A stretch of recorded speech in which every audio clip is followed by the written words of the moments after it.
सबैलाई जय मसीह। आज फेरि म सानो वचन लिएर आएको छु है। यो वचन चाहिँ आज हामी जाग्नुपर्छ भन्ने कुरा है। हामी चाहिँ खडा हुनुपर्छ, अब जाग्नुपर्छ भनेर है यो वचनले बताउँदैछ है। यो वचन चाहिँ यशायाह 6को 8 मा है। तब मैले परमप्रभुको यो वचन सुने, म कसलाई पठाउँ औ हाम्रा निम्ति को जाने। तब मैले भने, परमप्रभु म हाजिर छु, मलाई पठाउनुहोस्।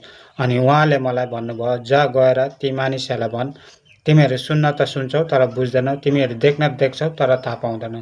यहाँ चाहिँ यशायाह अगमवक्ता है।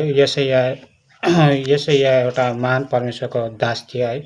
उसलाई चाहिँ परमेश्वरले के गर्दैछ भन्दैछ, परमेश्वरले है उसलाई बोलाउँदैछ अनि भन्दैछ, म कसलाई पठाउँ र हाम्रो निम्ति को जाने।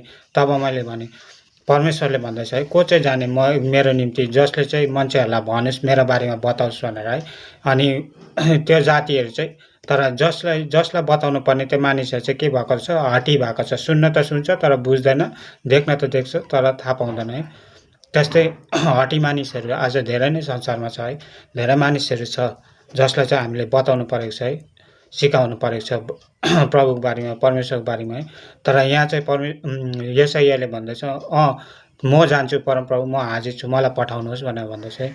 आज हामीले पनि त्यसरी भन्नु आवश्यक छ, जरुरी छ है। के भन्छ, मलाई पठाउनुहोस् भनेर।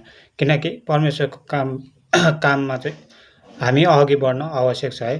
हामी आफै नै ढलेर सुतेर बसेर चाहिँ हुन सक्दैन है। हामी आफै सुत्छौँ, हामी आफै ढलेर बस्छौँ, संसारको कुराहरूमा व्यस्त रहन्छौँ भने चाहिँ के हुन्छ, हाम्रो आफ्नै आत्माहरू ढलेर गएको हुन्छ अनि हामीले आफूलाई बचाएको छैन, अरूलाई कसरी बचाउने है। त्यसै कारण हामीले आत्मा जित्ने काम, बचाउने काम चाहिँ हामीले गर्नुपर्ने हाम्रो ठुलो दायित्व है। त्यसै कारण अरूलाई कसले बताउने परमेश्वरको बारेमा है। त्यसै कारण यो वचनले चाहिँ हामीलाई भन्दछ है, जाऊ, परमेश्वरले भनिरहेको छ, को चाहिँ छ है। हामीले पनि भन्न सक्नु पर्यो, म हाजिर छु तपाईँको निम्ति, अघि जानको निम्ति भनेर है। अनि आज संसार सबै करप्टेड भइसकेको छ, संसारमा एकदमै कुरो उयो भइसकेको छ है। संसारमा है, संसारमा आफ्नो आफ्नो कुरोमा व्यस्त भएछ है। अहिले झन् इन्टरनेटको उयसले गर्दामा झन् मान्छे एकदमै संसारको कुराहरूमा व्यस्त बिजी भइरहेछ है। तर त्यो सबै मानिसहरूलाई है आज हामीले परमेश्वरको बारेमा बताउन अनि परमेश्वरको बारेमा सिकाउन आवश्यक छ है। अनि प्रभुको वचनहरूमा ध्यान दिनु भनेर यो कुराहरूलाई हामीले बताउन आवश्यक छ। अनि त्यसको निम्ति हामी आफै पनि खडा हुन आवश्यक छ है।